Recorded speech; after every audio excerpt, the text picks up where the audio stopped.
반갑습니다. 이렇게 인사 한번 나누겠습니다. 반갑습니다. 잘 오셨습니다. 이렇게.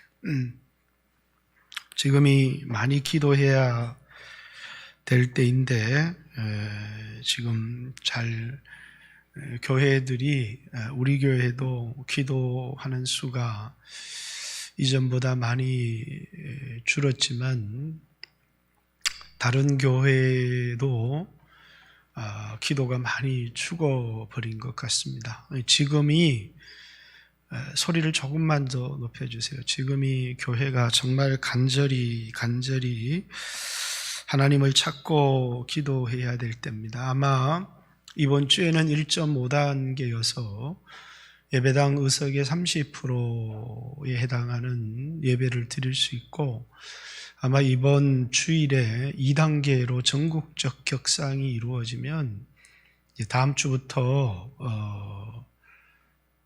2단계로서 예배당의 20%까지만 예배가 가능해질 겁니다.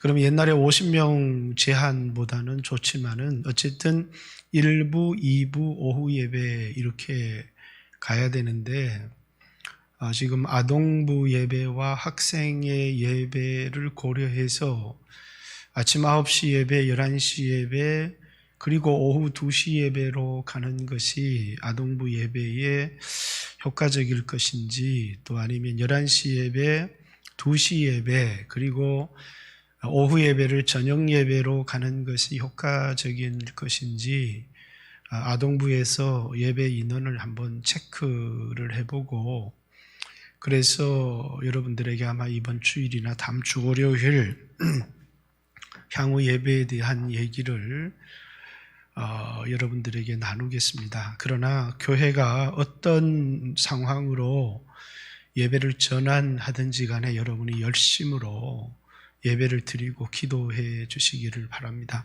오늘 이 본문을 조금 나누기 전에 우리가 다시 한번 제가 호스피스에서도 말씀을 나누었지만 열왕기하 7장 13절 우리 한 번만 찾아보고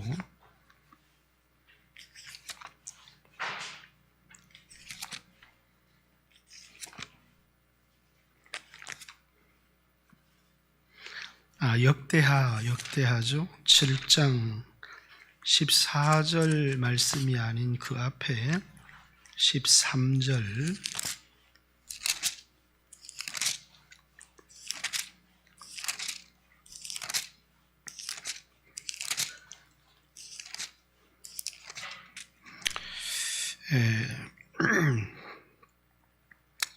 제가 읽겠습니다. 혹 내가 하늘을 닫고 비를 내리지 아니하거나 혹 메뚜기들에게 토지의 소산을 먹게 하거나 혹 전염병이 내 백성 가운데 유행하게 할 때에, 우리는 이 본문을 읽을 때마다 전염병이 내 백성 가운데 유행할 때라는 말만 유의해서 듣지, 이 전염병을 누가 보냈는지 주어를 잘 관찰하지 않을 때가 있습니다. 누가요? 내가입니다. 내가 하늘을 닫고 비를 내리지 아니하거나 혹 내가 메뚜기 떼들에게 토지의 소산을 먹게 하거나 혹 내가 전염병이 내 백성 가운데 유행하게 할 때에라고. 전염병의 유행은 하나님이 이 세상에 보낸 것이다 라는 것이죠.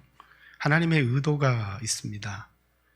그 의도는 내가 전염병 보낼 테니까 너희들 좀 예배 드리지 마라. 예배 나오는 거 내가 정말 너무너무 지겨워서 못 보겠어. 그러니까 예배 나오지 마. 이런 의도로 전염병을 보낸 것 아니다는 것이죠. 전염병을 보내는 중요한 이유들이 여기 본문에 나와 있지만 하나님의 백성들에게는 회개입니다. 그죠?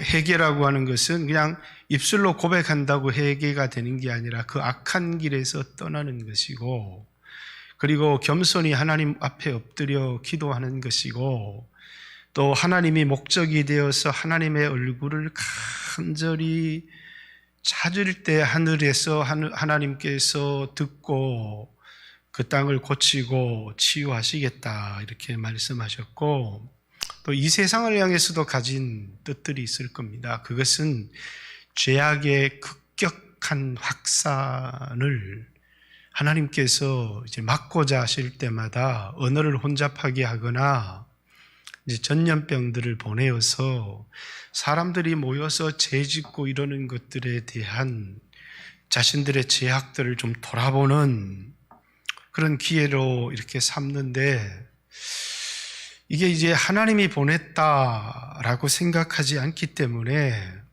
이 보낸 이의 의도를 교회도 캐치하지 못하고 믿지 않는 세상은 더더욱 그렇죠. 그러니까 하나님의 말씀에 귀를 기울이지 않는 사람들은 이게 뭐 언젠가는 지나가겠지, 그리고 마치 인간의 기술과 인간의 능력으로 이것들이 극복되는 것처럼, 그래서 이거 빨리 백신 나오고 빨리 치료제 나와서 코로나가 속히 지나갔으면 좋겠다 이렇게 생각하지만, 코로나가 지나간다고 해서 여러분 우리에게 이 하나님의 징계가 사라지는 것들은 아닙니다. 그렇기 때문에 우리가 하나님께서 이 땅에 전염병을 보내신 목적이 뭘까를 우리가 깊이 한번 생각해 봐야 합니다. 그래서 오늘 이 역대기의 말씀 속에도 지금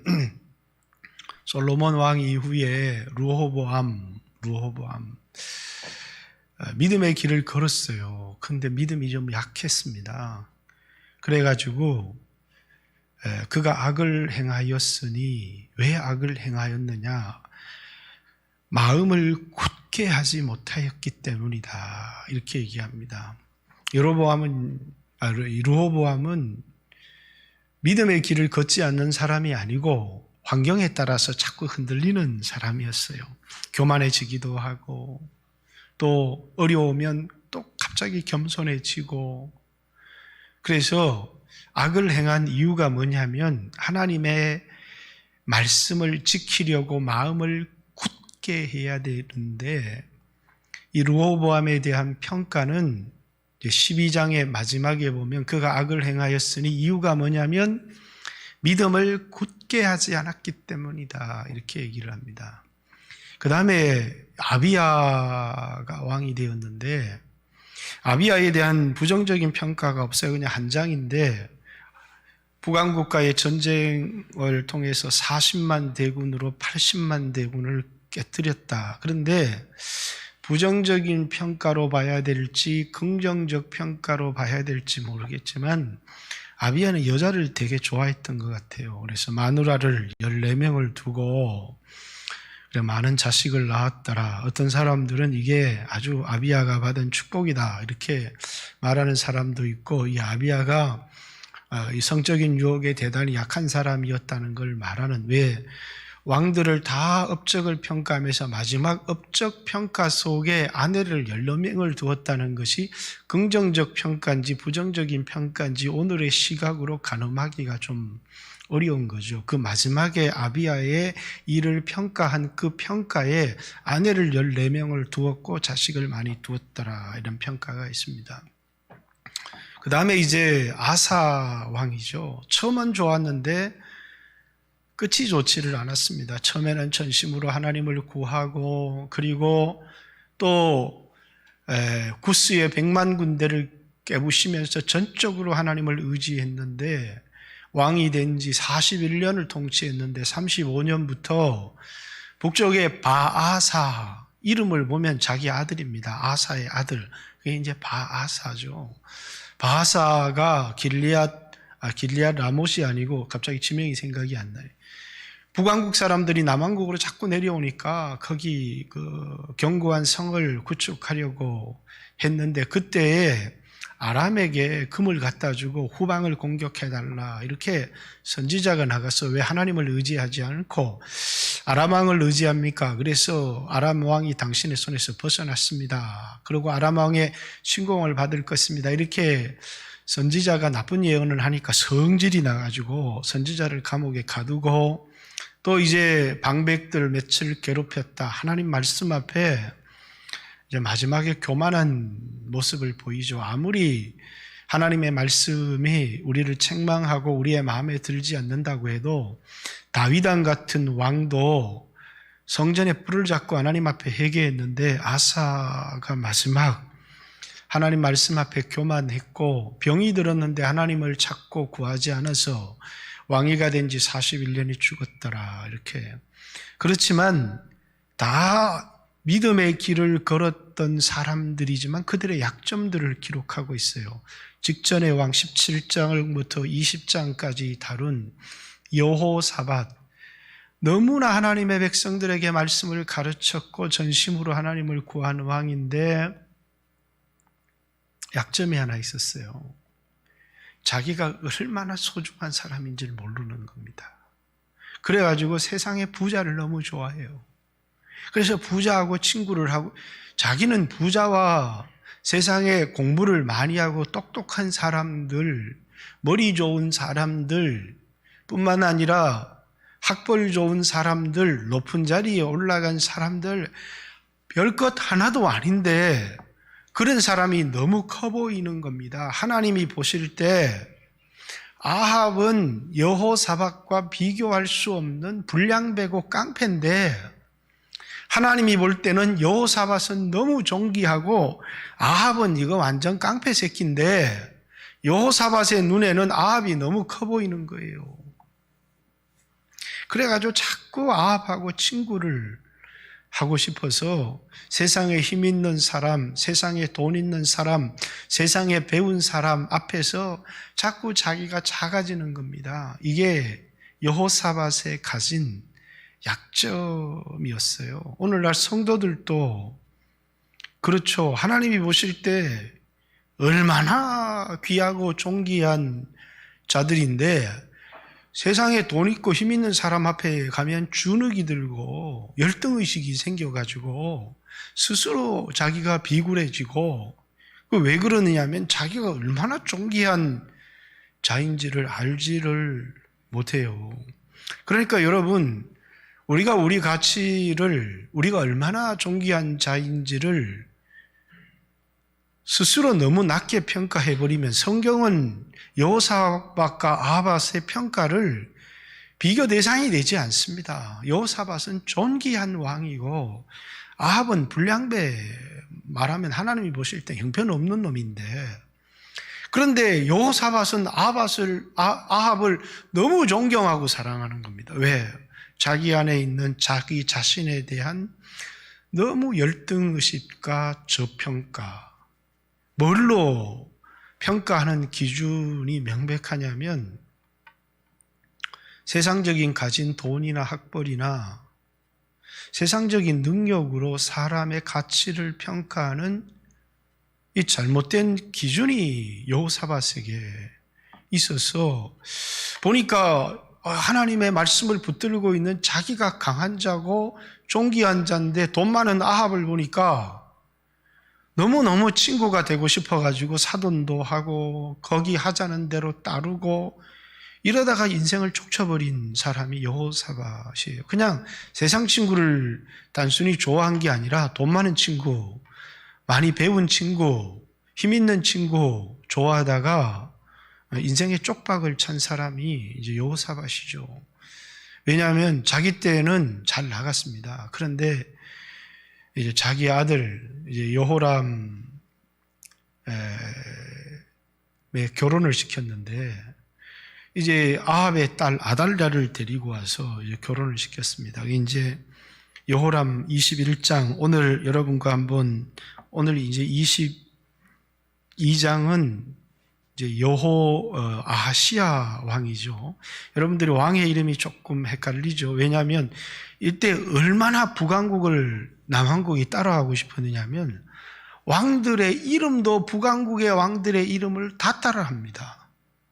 나머지 뒤에 가면 그렇지를 않아요. 그래가지고 아합 왕의 아들이 그 다음 왕이 뭐예요? 아하시야. 아하시야 다음에 왕, 그것도 아합의 아들이었던 것 같아요. 그게 뭐라고요? 여기는 요람인데 열왕기에는 여호람. 그런데 남왕국에는 여호사밧의 아들이 여호람이고 여호람의 아들이 아하시야. 이러니까 읽을 때마다 이름이, 북쪽은 왕위가 바뀌었고 남쪽은 또 아들 자식으로 이름이 바뀌어 있지만 이름까지도 북쪽을 똑같이 닮아서 이렇게 세상을 본받고 싶어하고 힘있는 사람을 본받고 싶어해서 이름도 그렇게 짓죠. 선지자도 예후라고 하는 선지자도 있고, 님시의 아들 이제 오므리 왕조를 끝을 내고 새로운 왕조를 창조한 예후도 있고, 이러다 보니까 여러분들이 이름이 헷갈릴 때가 참 많이 있습니다. 그러나 여러분들이 어쨌든 이 왕들에 대한 평가가 이 믿음의 길을 걸었지만 약점들을 다 가지고 있었어요.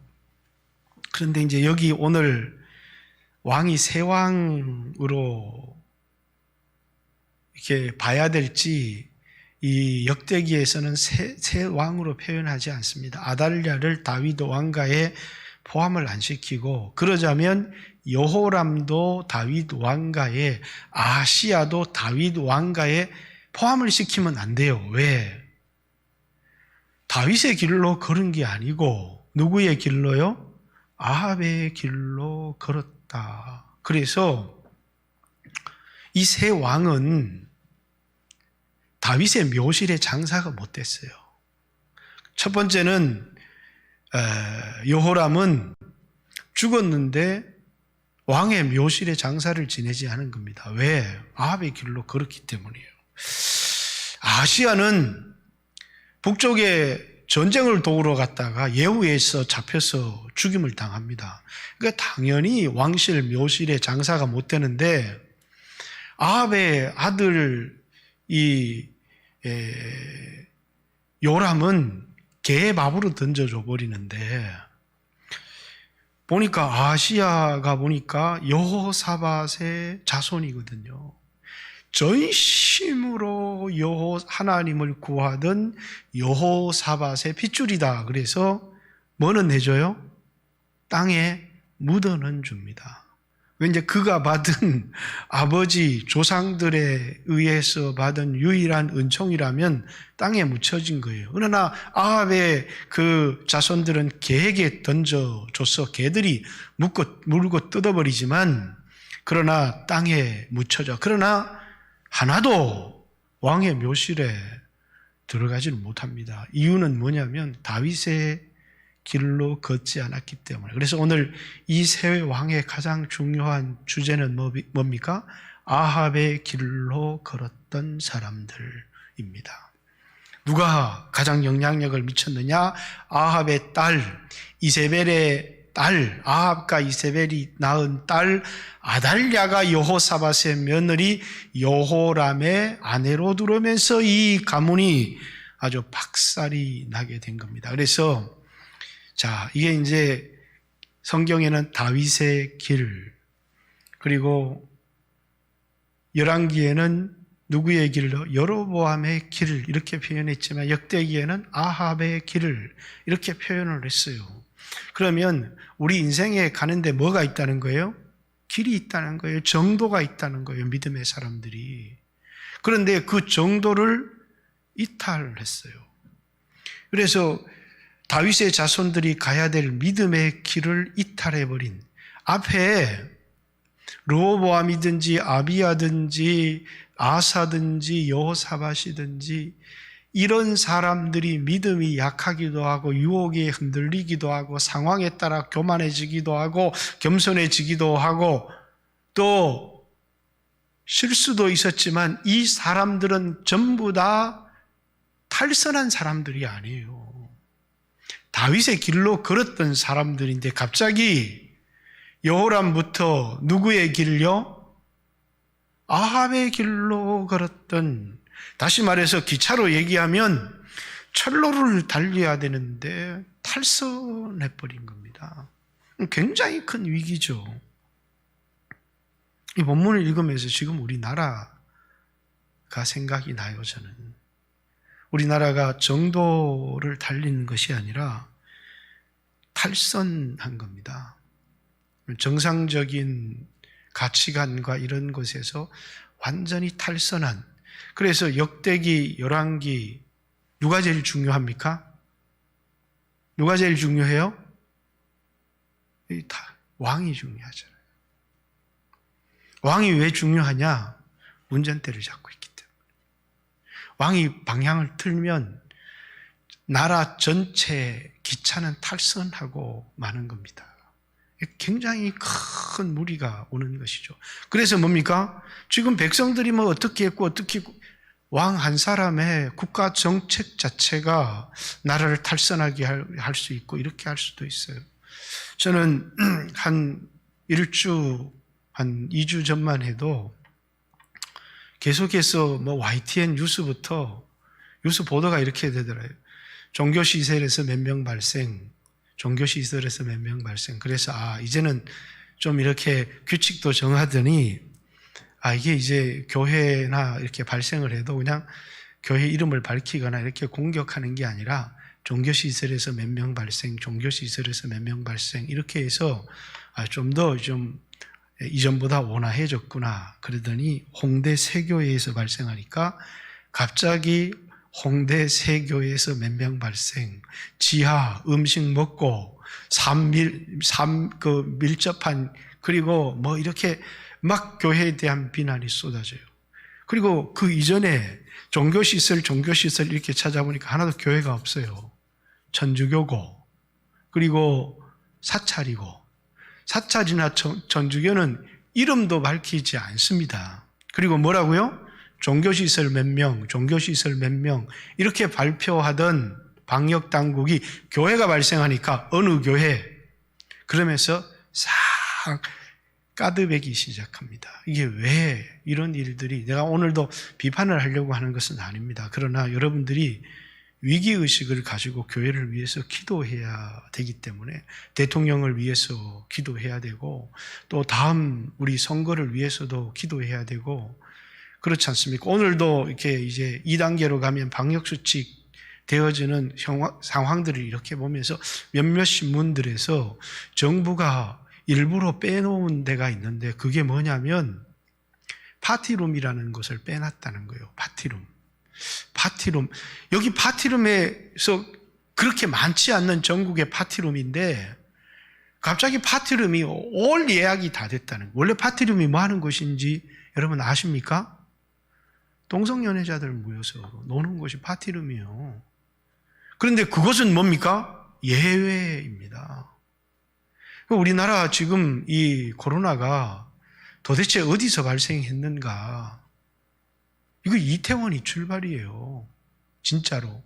다른 데는 교회는 샅샅이 뒤지면서 이태원은 인권이란 이름으로 전화추적 접었잖아요. 아니 강화문에서 민주노총이 집회해가지고 1m, 2m 떨어지고 마스크 쓴 사람이 걸린다면 전철발, 버스발 감당이 안 되는 거죠. 그럼 거기 나오는 게 아닙니다. 전부 다 뽀뽀하고 춤추고 이러니까 생겨나는 문제죠. 전부 다. 그러니까 이게 우리가 정말 기도해야 될 건데 누가 이걸 반대하느냐. 교회가 양성평등을 성평등으로 바꾸려고 하는 걸 반대하니까 지금 이 교회를 적대시하고 있는 겁니다. 여러분, 우리나라가 양성평등 헌법에서 성평등 헌법으로 바뀌면 정말 큰 위기가 우리에게 닥칩니다. 그래서 여러분 정말 나라를 위해서 기도를 많이 해야 되고 이제 국회의원이 200석 딱 넘어가면 헌법은 뒤집어지는 건데 그래도 하나님이 3석, 103석, 그 3석이라도 남겨둔 게 그래도 우리에게 주신 마지막 은혜다 이렇게 생각을 해야 합니다. 갑자기 꺼져버리죠. 그래서 여러분 나라를 위해서 정말 기도해야 되는데 사람들이 자기 생각을 해서 정말 기도하고 부르짖고 하나님을 찾아야 될 텐데 내 코로나 걸리면 어떡하나, 내 코로나 걸리면 어떡하나. 여러분 마스크 잘 쓰고 거리 간격 띄워서 예배 잘 드리면 그렇게 위험한 게 아닙니다. 마스크 벗고 음식 먹고 하니까 위험한 것이지. 그래서 여러분 이 코로나를 인해서 예배 드리지 말자, 교회는 위험한 것이다, 사단에게 속으면 안 돼요. 하나님을 가까이 해야 되고 하나님 말씀이 너무나 분명한 것 아닙니까? 그런데 항상 사람들은 세상 아합의 길은 항상 어디에 있느냐 하면 자기 힘, 자기 실력에 있습니다. 세상에 아합은 힘이 있고 자기 실력을 키우고, 그래서 교인들도 그렇고 목회자의 세계도 그렇습니다. 내가 목사님들이 이런 얘기를 하거나 성도들이 내가 정말 실력도 있고 말씀도 잘 전하는데 왜 교회가 부흥이 안 되는지 모르겠다, 이렇게 얘기를 합니다. 왜 부흥이 안 됩니까? 내가 때문이에요. 내가. 교회는 내 힘으로, 그럼 만약에 내가 잘해서 교회가 부흥한다 그러면 뭡니까? 여러분이 나한테 사례도 많이 주고 또 뭡니까? 모든 공을 내가 받아야 되고. 그러나 교회라고 하는 것은 멍청한 사람이 목회를 해도 엄청나게 부흥할 수 있어요. 왜? 내 힘으로 하는 게 아니고 그 사람이 뭐만 붙들면요? 말씀만 붙들면 부흥하는 겁니다. 그래서 교회는 사람의 개개인의 역량과 능력을 평가하는 게 아니라 그 사람이 얼마나 말씀을 붙들고 사느냐가 승패가 결정이 나는 거예요. 그래서 왕들이 전부 뭡니까? 지난주에 여호사밧 왕을 정리하면서 하나님의 백성이 아무리 나락에 떨어지고 형편없는 그 상황에 떨어져도 뭐만 붙들면요? 말씀만 붙들면 살아난다는 게 이게 교회의 특징이에요. 그리고 목회를 하는 분들도 서울대 나오고 정말 말씀 잘 분석하고 똑똑하고, 제 동기도 서울대 4명 나왔어요. 다 뭐하고 있는 줄 아십니까? 쪽박 차고 있어요. 왜 쪽박 차느냐? 그 서울대 나온 것 때문에 쪽박 차는 겁니다. 의사 하던 사람 동기 2명 있어요. 뭐하냐? 다 쪽박 차고 있어요. 왜 쪽박 차고 있느냐? 그 의사 때문에 쪽박 차는 거예요. 예수 믿는 사람은 나는 아무 능력이 없다는 걸 알아야 돼. 그래서 내가 능력이 없다고 하나도 좌절할 필요가 없어요. 내가 능력이 있다고 교만하게 해주면 그게 끝장이 나는 거예요. 능력은 말씀에 있는 거예요. 그래서 뭘 붙들어야 되는 거예요? 말씀을 붙들어야 돼요. 그냥 성경 읽을 줄만 알고 그 말씀을 알고 붙들면 그 사람한테 부흥이 일어나는 것이지, 내가 잘해서 부흥이 일어나지도 않지만은 내가 잘해서 부흥이 일어났다 합시다. 그럼 여러분들이 저한테 벤츠 사주고 좋은 아파트 사주고 해야죠. 그러나 아무리 부흥이 일어나도 목사를 그렇게 대접할 이유가 없다는 거예요. 왜? 그냥 말씀이 힘을 얻고 흥왕해야 부흥이 일어나는 것이지. 그래서 하나님의 백성들은 이겁니다. 내가 어떤 능력이 있고 내가 얼마나 똑똑하고 또 내가 얼마나, 여기 성경에 읽어보십시오. 예후가 얼마나 똑똑하고 여호람이 얼마나 똑똑하고 어려서부터 천재였더라, 이런 거 하나도 안 나와요. 그런 거 나옵니까? 안 나옵니까? 하나도 안 나와요. 왜 하나도 안 나오느냐? 그들의 흥황성쇠를 분석해 보니까 개인의 능력, 개인의 IQ, 가졌던 은사 아무 상관이 없는 거예요. 뭐와 상관이 있는 거예요? 말씀에 대한 태도밖에 없는 거예요. 그래서 여기 신학 공부하는 우리 청년들 다 내 똑똑하다고 자랑하는 놈들 다 안 돼. 뭐만 해야 되느냐면 아무리 무능력하고 못나도 상관없어. 하나님의 말씀을 붙드는 사람한테 기회가 오는 거예요. 그게 겸손이야. 끝까지 말씀을 붙들고 말씀을 가까이 하고. 그럼 좋은 왕이 뭐냐? 신명기 17장에 모세가 가나안 땅에 들어가서 왕을 세우거든 율법을 등자해서 그거 옆에 두고 그 말씀대로. 다윗이 왜 위대한 왕이냐? 하나님의 말씀이 꿀송이처럼 날다는 거예요. 죽으면서도 자기 아들 솔로몬에게 내가 모든 사람의 가는 길로 가는데 솔로몬아, 너는 어린 나이에 왕이 되기 때문에 너 참 어린 너를 두고 가려니까 너무 안타깝다. 그래서 믿을 만한 신하는 누구고 꼭 그 사람 말을 들어라. 이런 말을 안 합니다.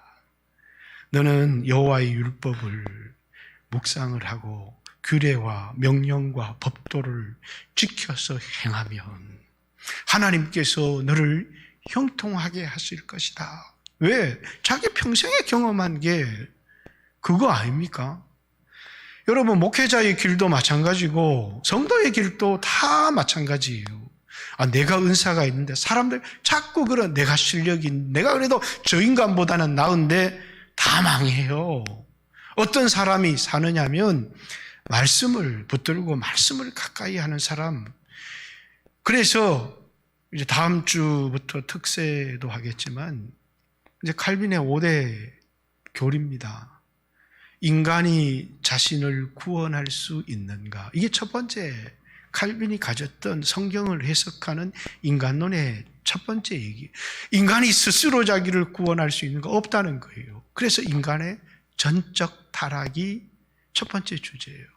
두 번째, 그러면 구원받은 사람은 어떻게 구원받느냐? 하나님의 선택. 성부 하나님의 선택. 성자 예수님의 구속인데 일반 속죄에서는 모든 사람을 위해서 피 흘려줬다는 건데 예수님이 모든 사람을 위해서 피 흘려서 구원받기를 원했으면 모든 사람이 구원받아야 되는데 예수 그리스도의 계획이 실패할 수 있느냐? 예수님의 핏방울은 한 방울도 헛된 핏방울이 없다는 거예요. 그래서 뭡니까? 선택자, 아버지가 택하신 자들을 위해서 피 흘렸다. 그래서 일반 속죄가 아닌 제한 속죄. 그리고 뭐냐면, 그러면 하나님이 선택한 사람은 난 믿기 싫어요. 그러면 안 믿을 수 있느냐? 그렇지 않다는 거예요. 그래서 불가항력적 은혜, 성령이 우리에게 주시는 은혜는 믿기 싫은 놈도 막 고난의 골짜기로 끌고 가서 이 예수 복음을 안 받아들일 수 없도록. 그러니까 어떤 사람들이 그러면 우리 전도할 필요가 없겠네요. 그런 건 나중에 다루겠지만 불가항력적 은혜. 이게 이제 네 번째 교리예요. 다섯 번째가 뭐냐면 그러면 구원받은 성도들이 그냥 신앙을 내팽치고 살면 성도의 견인이라고 성령께서 그 믿음을 끝까지 지켜주시는 성도의 견인. 이 다섯 가지 강령이 뭐라고요? 이 성경을 해석하는 주요 틀이에요. 성경에서 전부 다 그 얘기 하고 있더라는 겁니다. 그래서 여러분과 저에게 있어서 지금 첫 번째 교리 얘기하려고 얘기 이제 다 했는데 인간은 전적으로 무능합니다. 그래서 우리를 구원하고 능력이 있는 것은 말씀에 붙들릴 때 능력이 있다는 거예요. 그래서 하나님의 백성이 상황이 아무리 힘들어도 자기가 아무리 무능력해도 아이고, 나는 머리가 안 좋아서 안 돼요. 나는 뭐가 안 그렇다는 거예요. 그래서 목사님들 가운데서도 이게 저처럼 목소리도 좋고 얼굴도 잘나고 이런 사람도 있지만 다 그런 건 아니에요. 뭐 이상하게 생긴 사람도 있고 막 목소리도 이상한 사람도 있는데 하나님이 은혜 주시면 놀라운 일이 일어나는 거예요. 그 은혜는 뭘 붙들 때 일어나는 거예요? 말씀요. 철저한 그 관점에서 역대기를 쓰고 있는 거예요. 역대기는 북쪽 성령 사역으로 엘리야와 엘리사를 통한 부흥은 인정하지 않아요. 오직 말씀을 통한 부흥이에요. 왜?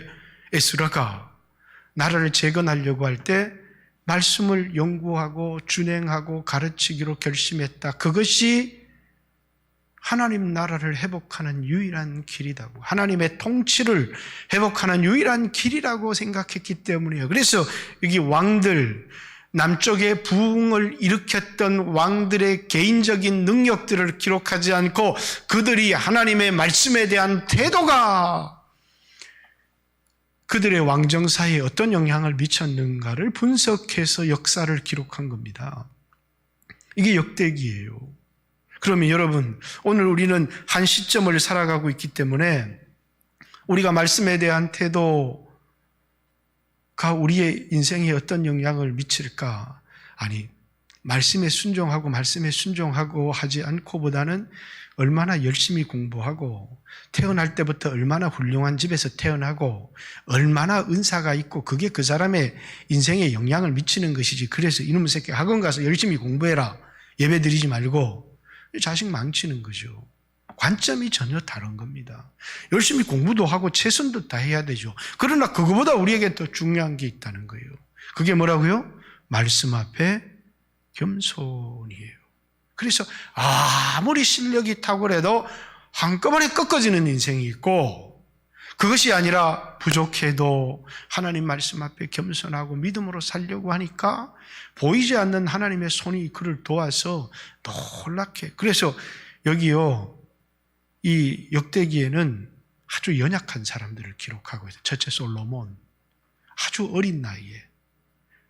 두 번째, 아주 어린 나이에 스스로 통치할 수 없는 나이에 왕권을 강화시켰던, 여기 마지막 이 요아스, 그죠? 한 살배기 아이가 누굽니까? 이 고모 품에서 성전에서 자라가지고 선한 왕, 다시 탈선한 왕국을 되돌려 놓는 역할을 합니다. 그 다음에 또 누굽니까? 요시야. 그들 왕들의 특징이 전부 다 뭡니까? 전부 다 자기 힘으로 아무것도 할 수 없는 어린아이들이 왕위에 올랐는데 전적으로 하나님을 구하고 하나님의 말씀을 붙들었더니 일어났던 놀라운 일들을 기록하고 있다는 거예요. 자, 이제 본문 돌아가서 짧게, 이게 가장 중요한 주제이기 때문에, 자, 우리 21장, 제가 다 설교를 할 수는 없고 21장, 여호사밧이 그 조상들과 함께 누움에 그의 조상들과 함께 다윗성에 장사되고 그의 아들 여호람, 오늘 원래 22장 읽었는데요, 대신하여 왕이 되니라.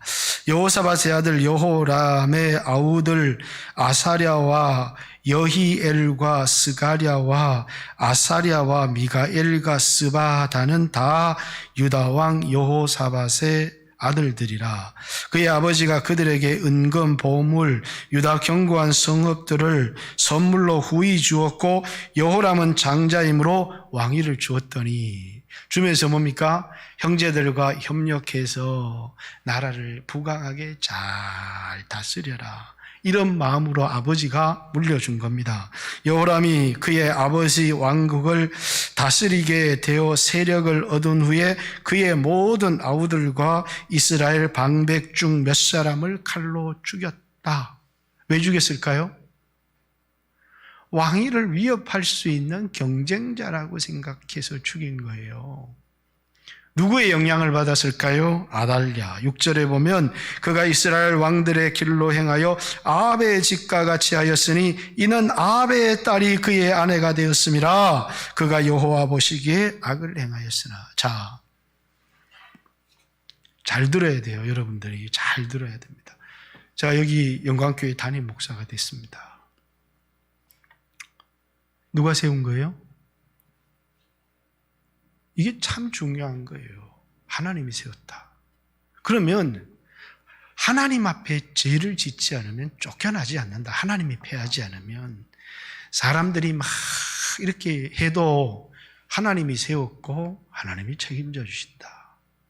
그러면 이 자리에 대한 안정감, 그리고 이제 나머지 사람들, 힘이 있고 이런 사람들을 이렇게 모아서 이거 커가지고 나를 위협하면 큰일 나는데 이거 크기 전에 잘라버려야 되는데, 이런 생각을 하는 게 아니라 뭐래요?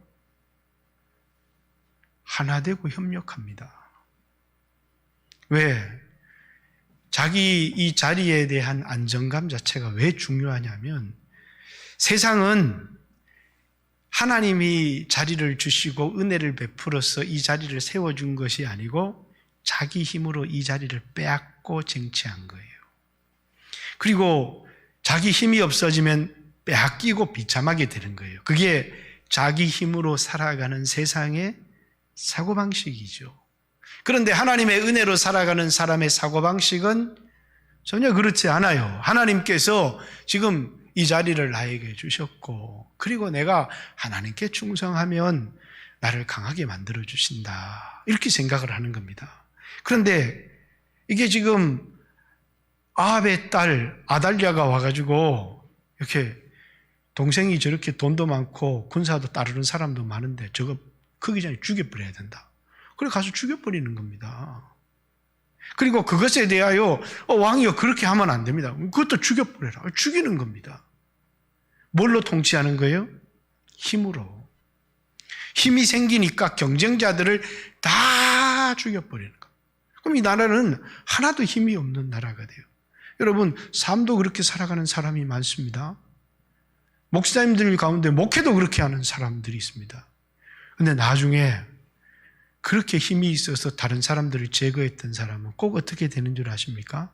제거를 당합니다. 이게 이미 뭡니까? 아합의 길을 걸었기 때문에 우리는 모두 하나님 나라의 동역자입니다. 힘을 합쳐서. 그래서 동역자와 경쟁자의 차이는 뭐냐? 동역자는 왕이 약점이 있으면 다른 사람이 이걸 덮습니다. 그건 동역자입니다. 왕도 신하의 약점이 있으면 그걸 덮습니다. 그건 동역자입니다. 경쟁자는 야당이 여당을 보고 여당이 야당을 보고 그냥 약점이란 약점은 없는 약점도 다 뒤집어 캐내가지고 들고 파는 게 경쟁자입니다. 그래서 교회는 경쟁 시스템, 누가 힘이 있느냐 시스템으로 가면 교회는 절대로 하나님의 은혜가 없습니다. 왜? 자기 힘으로 상대방의 약점을 잡아서 상대방을 쓰러뜨려야 내가 왕이 되고 내가 주도권을 잡을 수 있다라고 하는 것은 아합의 길의 대표적 정신입니다. 왜? 자기 힘으로 왕이 되려고 하기 때문입니다. 그래서 북왕국은 뭡니까? 왕권이 계속 바뀝니다. 힘이 있는 놈이 빼앗고 힘이 있는 놈이 빼앗고. 그러나 남유다 다윗의 길에는 아무도 왕권에 도전하지 않습니다. 왜? 왕권은 하나님이 세우시는 것이기 때문입니다. 그래서 그것은 하나님이 주시는 대로 내 자리에서 충성을 다할 뿐이지 그걸 도전해서 빼앗고 쟁취하고 그렇게 하지 않아요. 길 자체가 다른 것인데, 그런데 여호람은 아합의 길로 걷기 시작했습니다. 뿐만 아니라 그렇게 행하였더니 첫 번째, 외교에서 문제가 생기기 시작했습니다. 에돔이 반란을 일으켰습니다. 그런데 그들이 이제 유다의 손에서 벗어납니다. 아, 이게 사인이 되어서 하나님께로 돌아가야 되겠다. 왜? 하나님과의 관계에 문제가 생겼다는 것을 하나님은 일어나는 사건들을 통해서 보여주시는 건데 깨닫지를 못합니다. 그러면서 더 산당을 짓고 아세라 또 바알을 섬기기 시작합니다. 그랬더니 하나님께서 이제는 남쪽에 아라비아를 일으켜서 이거 별 볼 일 없는 블레셋, 이게 왕의 때는 다 조공을 바치던 나라인데 와가지고 왕궁까지 침탈을 해서 왕의 자식들을 싸그리 죽여버립니다. 하나가 남았습니다. 아시아 막내 하나가 남았습니다. 그런데도 뭡니까? 회개하지를 않습니다. 왜? 말씀이 없기 때문에 어디로 돌아가야 되는지를 알지를 못합니다. 북왕국의 엘리야, 이건 열왕기에는 나오지 않는 기사입니다. 편지를 썼습니다. 정신 차리라고, 아니면 뒤진다고, 이렇게 편지를 쓴 거에 속된 말로. 회개하지 않습니다. 창자의 병이 들어서 창자가 배 밖으로 튀어나와서 죽었다. 이게 뭡니까? 여호람의 이야기입니다. 말씀을 버렸고 아합의 길로, 그리고 경쟁자의 길로 가다가 그가 하나님께서 에돔의 독립을 통해서, 아라비아의 침공을 통해서, 그리고 이 엘리야의 메시지를 통해서 충분히 메시지를 주었음에도 불구하고 그는 돌이키지 않습니다. 그리고 비참한 최후를 맞고 뒤에 말씀에 뭡니까?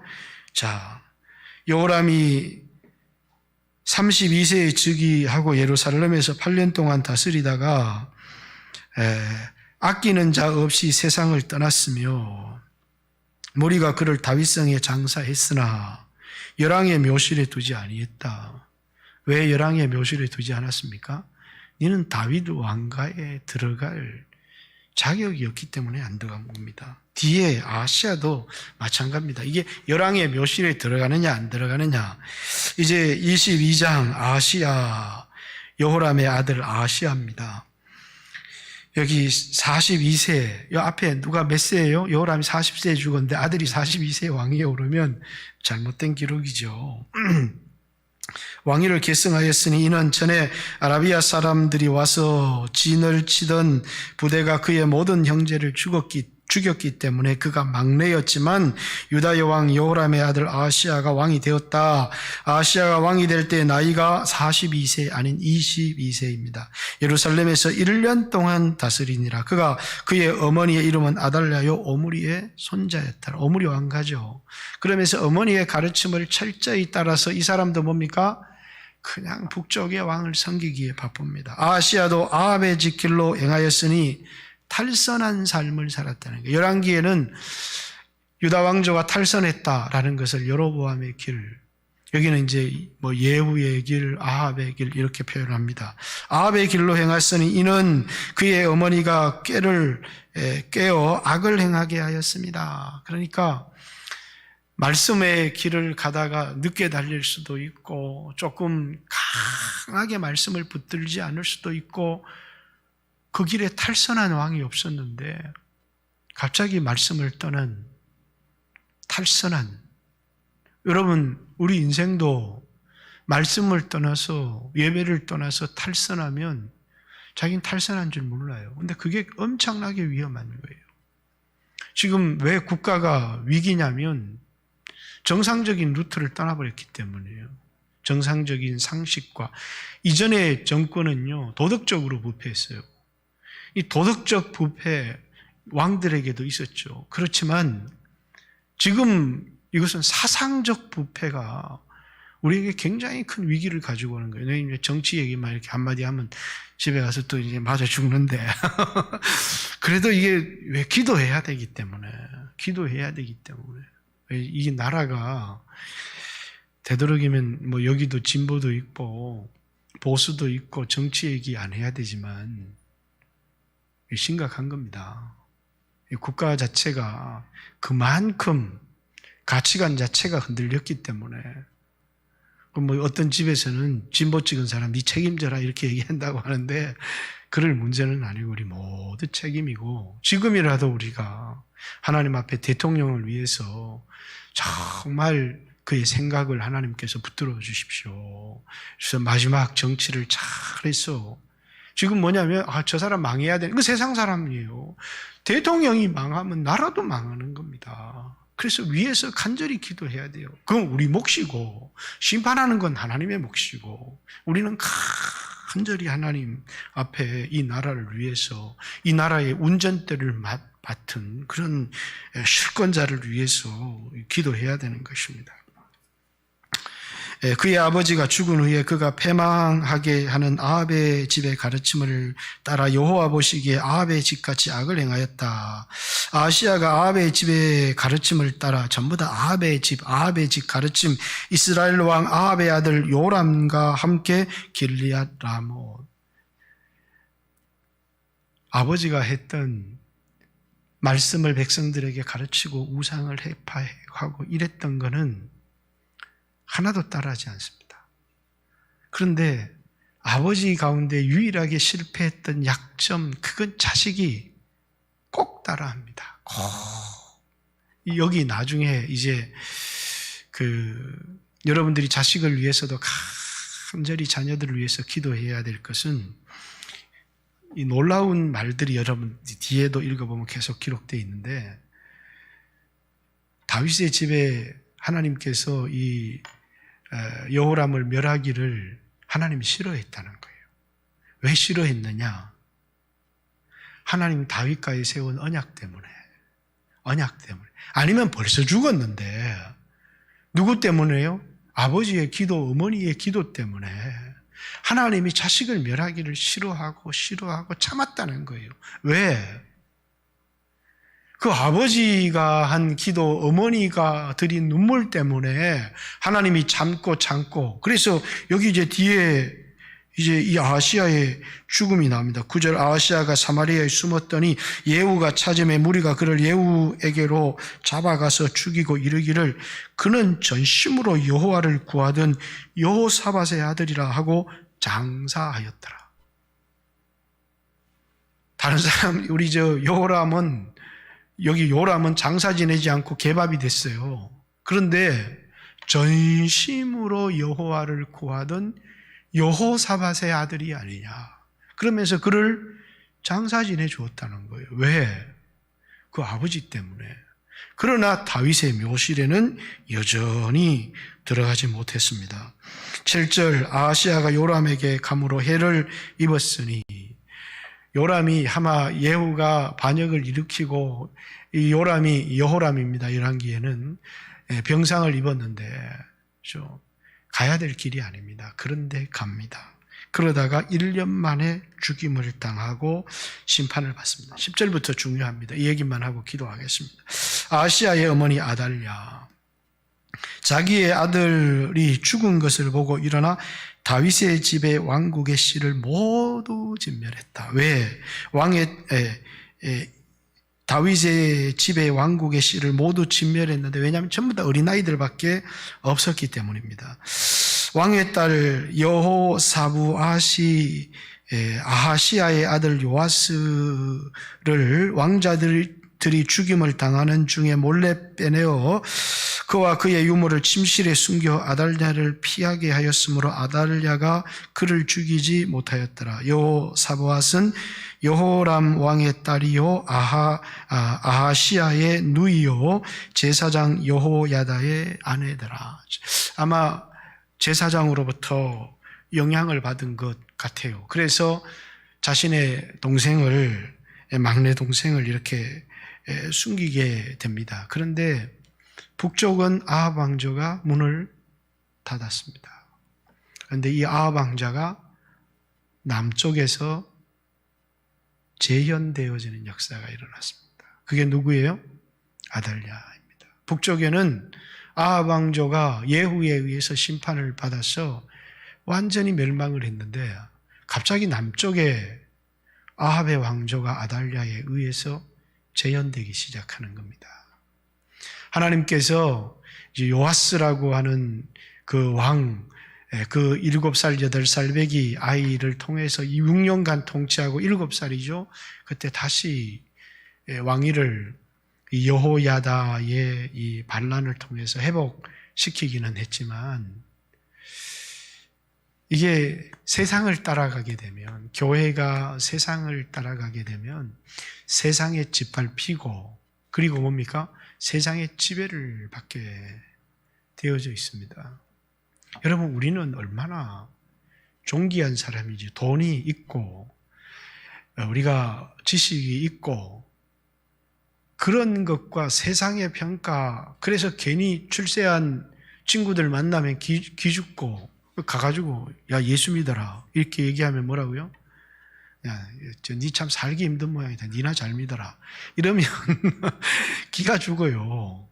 그런데 당당해야 돼요. 그런 평가와 전혀 상관없이 예수 믿는 사람은 자기가 자기를 어떻게 평가하느냐가 이게 너무 중요한데 자기 자신에 대하여 너무 열등의식을 가지고 있고 왜? 세상의 평가 앞에 너무 하나님이 나를 어떻게 평가하느냐 내가 얼마나 존귀한 자냐 이 하나님의 평가 앞에 존귀한 자가 돼야 되는데 열등의식에 사로잡혀서 오늘날에도요 얼마나 훌륭한 여호사밧이었습니까? 그러나 단 하나 뭐 때문에요?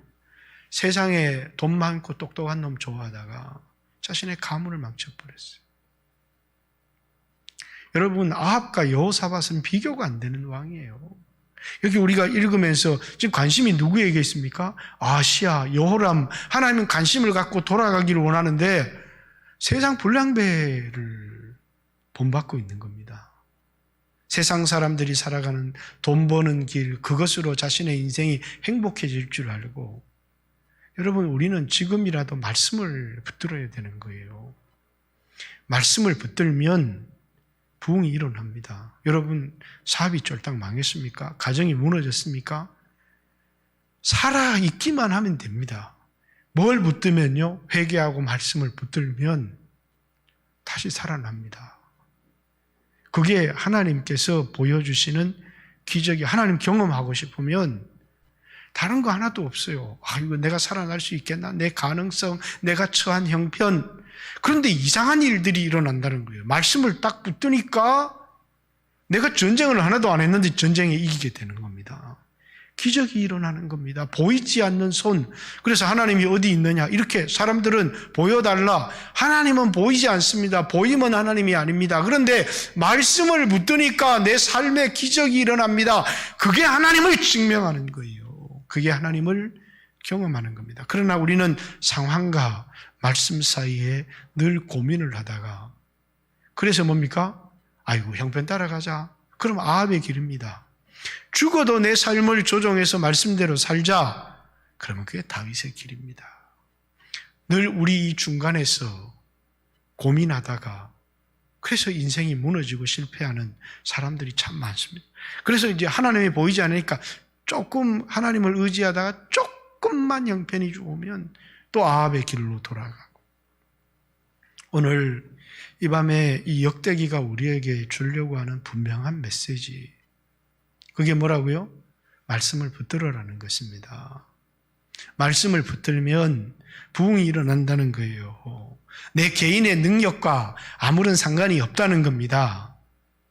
내 개인의 능력으로 교회를 키우는 것도 아니고 내 개인의 능력으로 부자가 되는 것도, 그건 세상 사람들의 얘기고, 하나님의 백성의 삶은 세상과 완전히 다르다는 겁니다. 말씀을 읽고 말씀을 붙들고, 그리고 어떤 상황에 처하든지 간에 내게 말씀이 올 때까지 기다리라는 것입니다.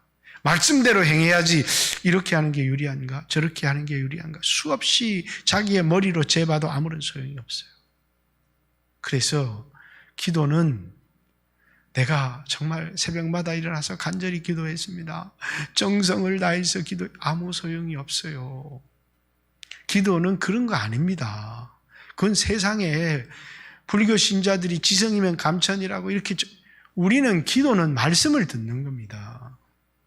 하나님의 뜻을 기도를 통해서 음성을 듣고 깨닫고 뭡니까? 근데 고민이 되는 거예요. 말씀에 신뢰가 안 가고 형편대로 살고 싶은데, 그래서 그 말씀을 붙들고 기도하면서 굳게 결심하면서 죽어도 말씀대로 살리라. 그 벌떡 일어나는 게 그게 기도의 응답이지. 나는 하루에 2시간 기도했는데 3시간 기도했는데 눈물을 흘리며 기도했는데 땀방울을 흘리며 기도했는데 정성을 다해서 기도했는데, 그래서 어쩌라고요? 말씀에 순종을 안 하면 아무 소용이 없는 거예요. 기도는, 우리나라 사람들은 이것 주십시오, 저것 주십시오. 성지순례 가봤죠? 그 사람들 이것 주십시오, 저것 주십시오. 기도 하나도 없어요. 기도 어떻게 합니까? 여러분, 성지순례 가보니까 유대인들이 기도 어떻게 합니까? 말씀 암송하잖아요. 계속. 그죠? 말씀 암송하다가 자신의 상황에 딱 부딪혀 성령의 감동이 되는 말씀이 있으면 그게 기도 응답인 거예요. 그래, 그거 붙들고 살아요. 우리 기도가 서양 사람들이 이방인의 기도처럼 한다고 하는 이야기가 뭐냐면, 무엇 주십시오, 무엇 주십시오. 우린 기도할 수 있습니다. 우리의 마음도 터놓고 소원도. 그러나 하나님의 말씀이 내 마음에 딱 부딪혀 와야 되는 겁니다. 그리고 그 말씀을 붙들고 그 말씀에 순종해야 기도의 응답이지. 그래서 우리는 우리식의 기도를 하지만, 그러나 이 기독교의 발언지, 유대교의 발언지, 히브리인들의 기도는 그렇지를 않아요. 기도라는 건 자기가 깨지고, 자기가 무릎을 꿇는다는 건 자기가 깨진다는 거예요. 왜 기도할 때 무릎 꿇느냐? 무릎 꿇으면 좋아 보이기 때문에 꿇는 게 아니고, 내가 뭐 주십시오, 내가 뭐 주십시오 하는 그것이 아니라, 하나님 말씀을 듣고 순종하겠습니다, 주여 말씀해 주십시오. 그래서 무릎을 꿇는 거예요. 손을 드는 이유도 마찬가지입니다. 내가 다 포기하고 다 내려놓습니다. 주의 뜻대로 하겠습니다. 이게 손을 드는 이유고 무릎을 꿇는 이유인데 무릎을 꿇으면 기도를 좀 더 잘 들어주나? 그런 의미가 아니에요. 무릎을 꿇는다는 건 내가 깨진다는 얘기예요.